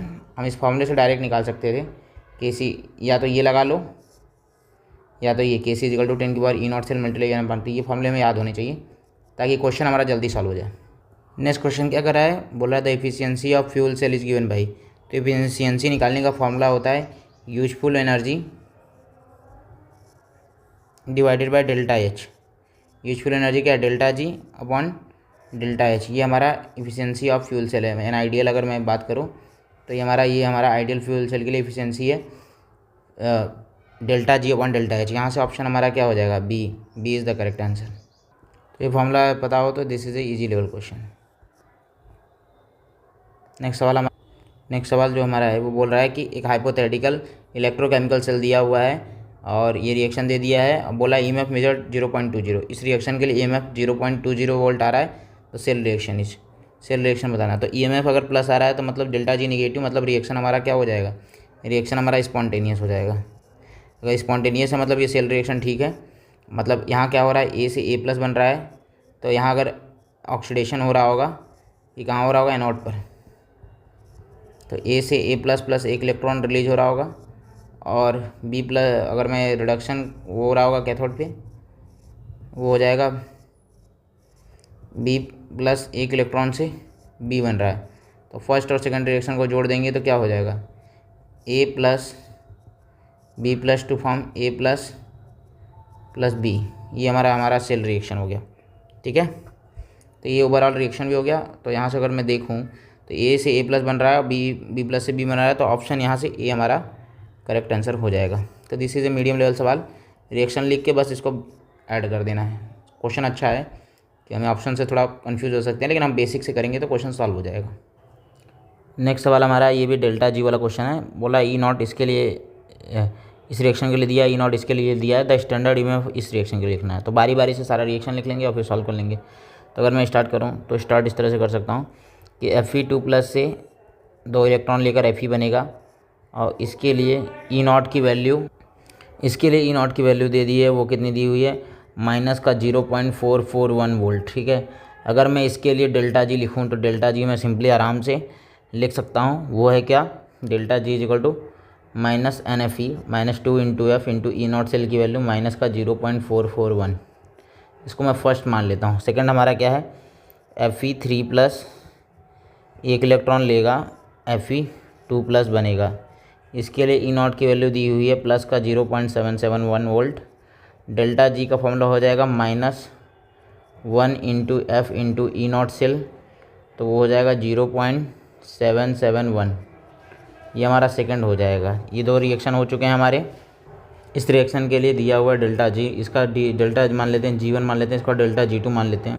इन दोनों रिएक्शन का डेल्टा G1 डेल्टा G2 लिख लिया। अब थर्ड रिएक्शन में इन दोनों रिएक्शन की हेल्प से चाहिए Fe+2 Fe3+ plus two form 3 Fe2+, ये हमें चाहिए होगा। तो हमें क्या करना होगा, अगर मैं डेल्टा G1 और डेल्टा G2, अगर मुझे Fe यहाँ है और Fe इस साइड में है, तो हमें क्या करना होगा, हमें करना ऐसा होगा कि हमें माइनस तो करना होगा, लेकिन हमें सेकंड को 2 गुना से मल्टीप्लाई करना होगा, क्योंकि यहाँ और फर्स्ट को माइनस करना होगा। तो 2 multiply by delta G2 minus का डेल्टा G1 करेंगे, तो हमें डेल्टा G3 वाला वी गेट डेल्टा G3 हमें मिल जाएगा। डेल्टा G3 क्या होगा, यहाँ पर कुछ नंबर ऑफ इलेक्ट्रॉन ट्रांसफ़र की अगर मैं बात करूँ तो डेल्टा G3 कैसे हो जाएगा, तो 2 इलेक्ट्रॉन, क्योंकि यहाँ 2 इलेक्ट्रॉन से, तो यहाँ पे 2 ही आएगा। -2 into F into E not से लिए निकालना है। बस अब सॉल्व कर लेते हैं। तो क्या हो जाएगा, 2 मल्टीप्लाई बाई डेल्टा G2 कर देंगे तो ये आ जाएगा -2 इंटू एफ इंटू 0.771, क्योंकि हम इसको माइनस डायरेक्ट करके भी कर सकते थे ई नॉट सेल, क्योंकि इलेक्ट्रॉन कैंसिल आउट हो जा रहा है, वो भी एक तरीका था, लेकिन हम इस तरह से कर लेंगे तो यहाँ से भी कोई गलती नहीं। तो ये आ जाएगा, और फिर माइनस करेंगे तो माइनस और माइनस प्लस, ओवरऑल यहाँ पर माइनस है तो प्लस है और माइनस हो जाएगा, तो माइनस का 2 इंटू एफ इंटू 0.441, ठीक है, equal to delta G3 -2 into F into E not cell. तो सारे 2 हो गए, तो -2 सब कट गया। ई नॉट सेल क्या आ जाएगा, वो आ जाएगा 0.771 प्लस का 0.411, यही ना होगा, बस इसे 441, तो इन दोनों को जोड़ देंगे, तो 112 7 4 11 1 हासिल लगा 1 7 4 1 12, तो 0.1212 मतलब 1.212 क्या आ जाएगा, 1.212 आ जाएगा।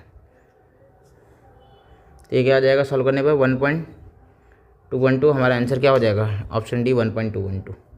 इस तरह से सॉल्व कर लेंगे। मीडियम लेवल का सवाल है, थोड़ा कैलकुलेटिव हो सकता है, इसलिए टफ लग सकता है, बाकी कॉन्सेप्ट सिंपल है। नेक्स्ट सवाल हमारा क्या करा है, नेक्स्ट सवाल हमारा करा है 4.5 ग्राम एल्युमिनियम, एटॉमिक मास इतना दिया हुआ 27 mu is deposited at cathode from aluminium 3+ solution bye a certain quantity of electric charge. The volume of hydrogen produced at STP from H+ ion in solution by the same quantity of electric. जितना इसके लिए electricity use हो रहा है उतना इसके लिए electricity उतना फराडे चाहिए होगा, उतना इक्वलेंट। तो उसी कॉन्सेप्ट से अगर मैं करूँ तो कॉन्सेप्ट यही है मेरा सिंपल सा, कि अगर हमें पता है 1 फराडे चार्ज एक इक्वलेंट ऑफ द सब्सटेंस को हमें पता है नोट करके लिखना, 1 फराडे ऑफ इलेक्ट्रिसिटी चार्ज, या चार्ज बोल सकते हैं ज़्यादा, लिबरेट 1 इक्विवेलेंट ऑफ सब्सटेंस, एक इक्विवेलेंट ऑफ सब्सटेंस। अगर मैं बात करूँ एल्युमिनियम की, तो एल्युमिनियम का अगर इक्विवेलेंट वेट निकालूँ तो इक्विवेलेंट वेट ऑफ एल्युमिनियम क्या आ जाएगा, 27 इसका मास होता है, 1n फैक्टर 3 होगा। एल्युमिनियम 3+ से 3 इलेक्ट्रॉन लेकर एल्युमिनियम बनता है, तो यहाँ पर आ जाएगा 9, क्या जाएगा, इक्विवेलेंट वेट 9 आ जाएगा। और नंबर ऑफ इक्विवेलेंट के लिए क्या निकालते हैं, नंबर ऑफ इक्विवेलेंट होता है, क्या होता है, वेट ऑफ एल्युमिनियम जो कि दिया हुआ है अपन इक्विवेलेंट वेट, तो अगर वेट ऑफ एलुमिनियम कितना दिया 4.5, इक्विवेलेंट वेट 9 है, तो ये आ जाएगा हाफ इक्विवेलेंट मतलब 0.5 इक्विवेलेंट। तो नंबर ऑफ फराडे रिक्वायर्ड, अगर एक इक्विवेलेंट के लिए हमें पता है एक इक्विवेलेंट के लिए 1 फराडे चाहिए, तो 0.5 इक्विवेलेंट ऑफ एलुमिनियम के लिए कितना चाहिए होगा 0.5 फराडे। इक्विवेलेंट ऑफ एलुमिनियम के लिए 0.5 फराडे, और यही same quantity of electricity H2 से H प्लस आयन के लिए हो रही है। तो नंबर ऑफ, हम ये कह सकते हैं number of H2 produce equal to also hydrogen produce होगा, वो भी कितना होगा 0.5 इक्विवेलेंट होगा, और उसके लिए इलेक्ट्रिसिटी भी 0.5 इक्विवेलेंट ये प्रोड्यूस हो रहा है, तो 0.5 इक्विवेलेंट और उसकी इलेक्ट्रिसिटी भी 0.5 फराडे होगी। बोला है कि the volume of hydrogen produce with the same quantity of electric charge, electric charge की वैल्यू मतलब क्या होगा, किस वॉल्यूम पे इलेक्ट्रिक चार्ज की वैल्यू सेम हो जाएगी, मतलब 0.5 फराडे लगेगा। तो वॉल्यूम हम निकाल लें, volume occupied by 1 equivalent of H2 equal to volume occupied by 1 equivalent of H2 produce कितना हो जाएगा। तो इक्विवेलेंट वेट निकालना पड़ेगा सिंपल सा हमें, तो हो जाएगा हमारा 0.5, मतलब अगर इसका अगर वॉल्यूम दे 22.4 डिवाइडेड बाई 2 आ जाएगा 11.2 लीटर। और तो वॉल्यूम ऑक्यूपाइड बाई, ये तो एक इक्विवेलेंट के लिए इतना हो जाएगा 1 इक्विवेलेंट ऑफ H2 प्रोड्यूस, लेकिन हमें 0.5 इक्विवेलेंट ऑफ H2 हमारा प्रोड्यूस होगा, तो कितना होगा 0.5 इक्विवेलेंट के लिए जो वॉल्यूम ऑक्यूपाइड होगा 1 इक्विवेलेंट के लिए इतना है, तो 0.5 इक्विवेलेंट ऑफ H2 के लिए 11.2 मल्टीप्लाई बाई 0.5 मतलब 5.6 लीटर। तो ये ऑप्शन डी हो जाएगा इसका आंसर। तो काफ़ी कॉन्सेप्चुअल और थोड़ा इसको मॉडरेट टू टफ कैटेगरी में इस क्वेश्चन को रख सकते हैं। आपको पूरा थोड़ा आइडिया होना चाहिए अच्छे से इलेक्ट्रोकेमिस्ट्री और इक्विवेलेंट कॉन्सेप्ट दोनों का, तभी ये क्वेश्चन हो पाएगा।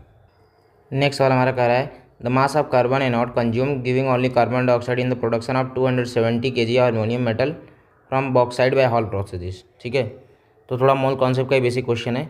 तो इसमें क्या होगा, रिएक्शन अगर मैं लिखूँ तो रिएक्शन अगर लिखूँगा तो ये हो जाएगा कार्बन Al2O3 से मिलेगा एल्युमिनियम प्लस कार्बन डाइऑक्साइड, तो एल्युमिनियम मिलेगा और रिएक्शन को बैलेंस कर देंगे 4 एल्युमिनियम 2 Al2O3 3 कार्बन। तो यहाँ से हम कह सकते हैं कि अगर मुझे एल्युमिनियम कितना, अगर 4 मोल एल्युमिनियम अगर बनना है तो 3 मोल कार्बन की आवश्यकता होगी। तो 4 mole of aluminium is produce by 3 mole of carbon, तो 1 मोल ऑफ एल्युमिनियम से कितना प्रोड्यूस होगा 3/4 मोल ऑफ कार्बन।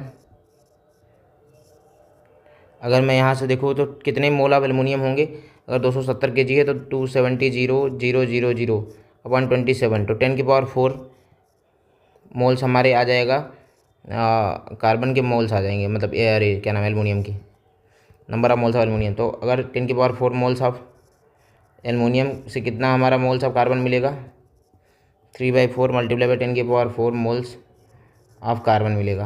और अगर हमें अमाउंट ऑफ एल्युमिनियम ही, अगर अमाउंट ऑफ कार्बन बोले तो मॉलिकुलर एटॉमिक वेट से डिवाइड मल्टीप्लाई कर देंगे 3/4 मल्टीप्लाई 10/4 मल्टीप्लाई बाई 12, 4 3 12, तो 3 9, तो आ जाएगा 90,000 ग्राम, और इसको बोल सकते हैं 90 kg। तो 90 kg ऑफ हमें कार्बन की रिक्वायरमेंट होगी, मतलब 90 kg ऑफ कार्बन हमारा प्रोड्यूस होगा। तो बोला है the mass of carbon consume कितना होगा 90 kg कंज्यूम होगा। अगर हमें 90 kg कंज्यूम होगा तब जाकर हमारा इतना रिएक्शन होगा 270 kg एल्युमिनियम का फॉर्मेशन। तो इस तरह से हम बेसिक से इस क्वेश्चन को कर सकते थे। मीडियम लेवल का सवाल है, जैसे मीडियम लेवल क्वेश्चन।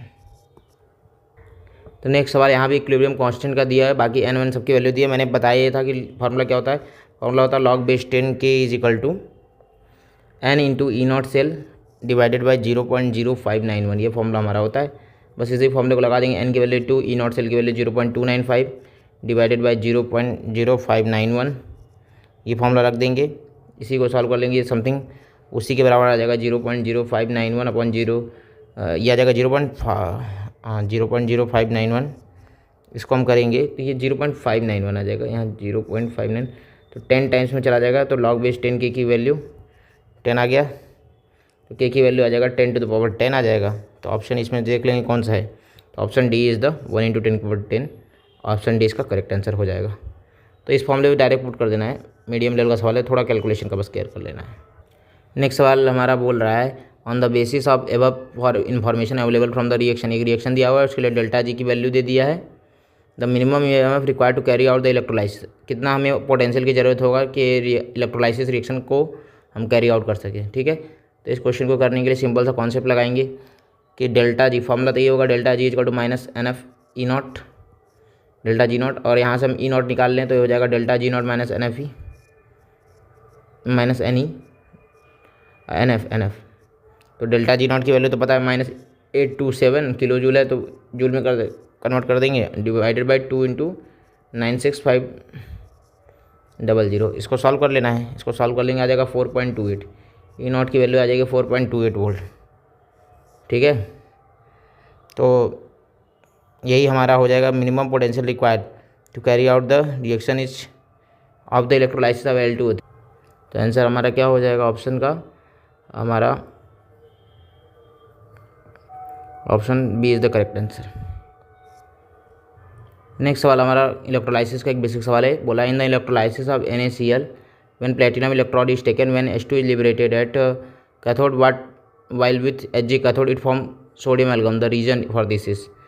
तो यही होता है, इसका जो मेन रीजन होता है कि बोलते हैं कि more voltage is required to reduce H plus at Hg then at platinum, ज़्यादा वोल्टेज की ज़रूरत होगी reduce H plus at Hg as compare to platinum, इसीलिए एमेलगम का फॉर्मेशन हो जाएगा, इट फॉर्म सोडियम एमेलगम, यही मेन रीजन होता है।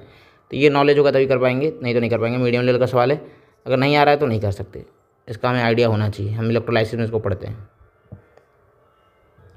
नेक्स्ट सवाल हमारा क्या करा है, बोला कि स्टैंडर्ड इलेक्ट्रोड पोटेंशियल हमारा दे दिया गया है Fe2 प्लस Fe के लिए इतना, Fe3 प्लस Fe2 प्लस के लिए इतना, एंड Fe ब्लॉक्स इसके साथ में रख दिया गया। तो क्या होगा, इनमें से क्या होगा? अगर कॉन्सेप्ट को देखूँ तो इसके लिए सेल रिएक्शन ही लिखना पड़ेगा, तभी हमें आइडिया लग पाएगा। तो अगर मैं स्टार्ट करूँ सेल रिएक्शन लिखना, तो हो क्या रहा है, Fe2 प्लस Fe मतलब रिडक्शन SRP वैल्यू दी हुई है, ये Fe3 ये भी SRP, तो दोनों SRP दी हुई है। तो इन दोनों से एक चीज़ तो कन्फर्मली कह सकते हैं कि यहाँ पर जितना ज़्यादा पॉजिटिव ये हमारा जो होगा, ये हमारा बिहेव करेगा ऑक्सीडाइजिंग एजेंट की तरह, और ये हमारा बिहेव करेगा रिड्यूसिंग एजेंट की तरह। ठीक है, तो अगर रिड्यूसिंग एजेंट की तरह बिहेव करेगा ये, तो इसका क्या होगा, ये दूसरों को रिड्यूस करेगा, खुद को ऑक्सीडाइज करेगा ना। तो ये जो होगा रिड्यूसिंग एजेंट जो होता है वो एनोड पे जाता है, ऑक्सीडाइजिंग एजेंट कैथोड पे जाता है। क्योंकि ऑक्सीडाइजिंग एजेंट है तो वो खुद का क्या करेगा, खुद को दूसरे को ऑक्सीडाइज, खुद का रिडक्शन कहाँ होता है, कैथोड पे। रिड्यूसिंग एजेंट है तो दूसरों को रिड्यूस करेगा, खुद ऑक्सीडाइज होगा। ऑक्सीडेशन कहाँ होता है, एनोड पे। तो अब बस हमें एनोड और कैथोड के लिए रिएक्शन लिखना है। अगर एनोड और कैथोड के लिए रिएक्शन लिखूंगा तो क्या होगा, एनोड के लिए रिएक्शन होगा Fe2 प्लस, मतलब Fe से, अगर ये वाले रिएक्शन के लिए ये एनोड पे जाएगा तो Fe से Fe2 plus plus 2 electron. Cathode के लिए अगर मैं बात करूँ तो हो जाएगा Fe3 प्लस प्लस 1 इलेक्ट्रॉन से Fe2 प्लस, ये कर सकता हूँ। अब इन दोनों रिएक्शन को ऐसे जोड़ो कि इलेक्ट्रॉन कैंसिल आउट हो जाए, तो इसके लिए मैं क्या करना होगा, 2 से मल्टीप्लाई करना होगा। तो अब 2 से मल्टीप्लाई करेंगे तो अब ये रिएक्शन, तब ये जाकर 2 इलेक्ट्रॉन कटेगा, तो ये रिएक्शन क्या बन जाएगा, Fe प्लस 2 Fe3 प्लस से 3 Fe2 प्लस। अब इतना करने के बाद देख लो क्या हो रहा है, बोल रहा है Fe3 प्लस का कॉन्सेंट्रेशन बढ़ रहा नहीं, Fe3 प्लस का कॉन्सेंट्रेशन घट रहा है, मतलब बढ़ रहा नहीं घट रहा है, क्योंकि Fe3 प्लस कंज्यूम हो गया Fe2 प्लस में बदल रहा है। Fe3 घट रहा है, ये सही लग रहा है। Fe2 and Fe3 plus remain unchange, नहीं बदल रहा है। Fe3 प्लस को ऑक्सीडाइज कर Fe2 प्लस में बदल रहा है और रिड्यूस भी हो रहा है। और Fe2 प्लस डिक्रीज नहीं, Fe2 प्लस बढ़ रहा है। तो ऑप्शन बी हमारा करेक्ट आंसर हो जाएगा। ये हम जब ये रिएक्शन लिखेंगे तभी बता पाएंगे। तो दिस मीडियम लेवल क्वेश्चन, अगर एनालाइज कर लिया तो क्वेश्चन सॉल्व। नेक्स्ट सवाल हमारा equivalent conductance of Ba2 plus and Cl minus का दिया हुआ है, बताना equivalent conductance of BaCl2 eight infinite dilution. ये क्वेश्चन हमें करना है। ठीक है, तो इस क्वेश्चन को किस तरह से करेंगे, इस क्वेश्चन को सिंपली इस तरह से करेंगे। तो lambda nought equivalent of BaCl2 जो होगा वो होगा lambda nought equivalent of Ba2 plus lambda nought equivalent of Cl minus, बस यही करना है। और यहाँ पर एन फैक्टर का भी केयर करना होगा। तो Ba2 प्लस 127/2 हो जाएगा एन फैक्टर, और Cl माइनस का 76/1, तो आएगा 127/2 प्लस 76, सॉल्व करेंगे आ जाएगा 139.5। तो ऑप्शन ही हमारा करेक्ट आंसर हो जाएगा। सिंपल इसको सॉल्व कर लेना है, सिंपल इक्विवेलेंट एन फैक्टर का ध्यान देना है, मीडियम लेवल का सवाल है।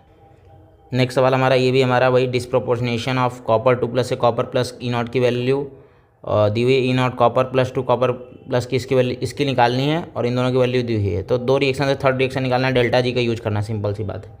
तो हम सॉल्व करना स्टार्ट करते हैं। सॉल्व कैसे करेंगे, पहले तो ये लिख लेंगे कॉपर, इस वाले रिएक्शन कॉपर 2 प्लस 2 इलेक्ट्रॉन लेकर कॉपर बन रहा है, तो इसके लिए मैं क्या कर लूँ, डेल्टा G1 लिख लूँ। वो हो जाएगा -2 into F into E not cell, इसके लिए कितना दिया है 0.34 वोल्ट।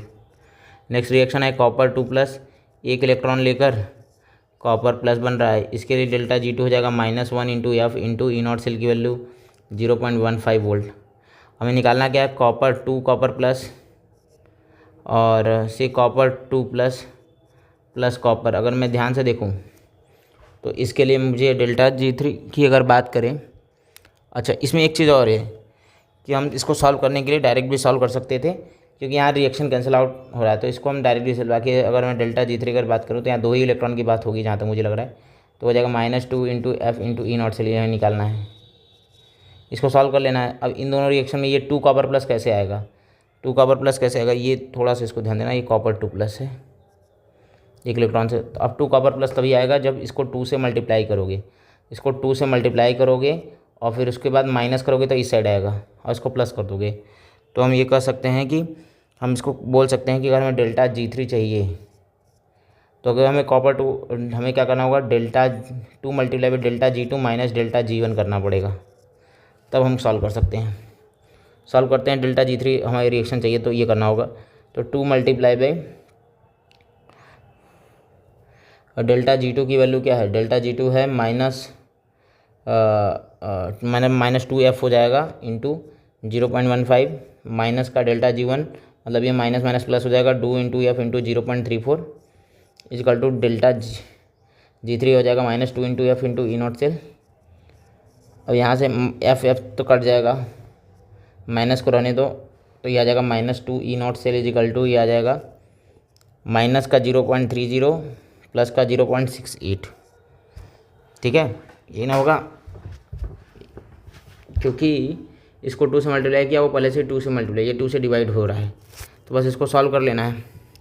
तो ये आ जाएगा 0 पॉइंट सॉल्व करने पे आएगा। अच्छा एक चीज़ ये ध्यान दो कि सब में 2 है, तो 2 कैंसिल भी कर सकते थे, ठीक है, तो 2 को काट भी सकते थे। ठीक है, एक चीज़ ये माइनस कर रहे हैं तो ये प्लस हो जाएगा, ये वाला तो हमारा प्लस हो जाएगा, और ये हमें ध्यान देना होगा, थोड़ा सा प्लस हो जाएगा, इसका केयर करना होगा। और ये वाले को माइनस कर रहे हैं तो ये वाला हमारा माइनस हो जाएगा। इन सब चीज़ों का थोड़ा केयर करना है। अगर थोड़ा सा कुछ गड़बड़ हो रहा है, इसको कैलकुलेशन को थोड़ा फिर से सिंप्लीफाई कर देते हैं। मुझे क्या करना है, 2 मल्टीप्लाई बाई डेल्टा G2 करना है, तो मैं उसको अच्छे से लिख देता हूँ। 2 मल्टीप्लाई बाई डेल्टा G2 मतलब -2 इंटू एफ इंटू 0.15 ये हो जाएगा, और माइनस डेल्टा G1 तो वो हो जाएगा +2 इंटू एफ इंटू 0.34, और ये हो जाएगा माइनस का 2 into F into E not cell. ठीक है, 2 कॉपर प्लस, ठीक है, 2 ही इलेक्ट्रॉन मेरे हिसाब से हो जाने चाहिए। अब यहाँ से -2F सब में चला जाएगा, तो ई नॉट सेल क्या आ जाएगा 0.34 माइनस 0.15।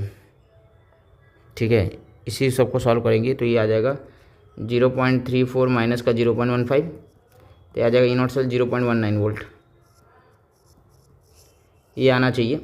बाकी अगर हमें क्रॉस चेक करना है कि इतना ही आएगा तो हमें क्या करना होगा, अगर मैं ध्यान से देखूं तो इस रिएक्शन को कुल मिला के हमें ई नॉट सेल निकालना है, तो इसको बस अगर मैं माइनस करके भी निकालता तो आ जाता ना, तो फिर आ जाता। तो ई नॉट सेल अगर 0.19 वोल्ट, अच्छा ये माइनस का ये 0.34 माइनस का 0.15 और माइनस ये माइनस था ना, माइनस का 0.19 वोल्ट, ऑप्शन बी हमारा करेक्ट आंसर होगा। अब एक बार क्रॉस चेक कर लेना, कुछ कैलकुलेशन होगा तो उसमें बता देना, कमेंट सेक्शन बता देना, देख लिया जाएगा कहाँ गड़बड़ हो रहा है।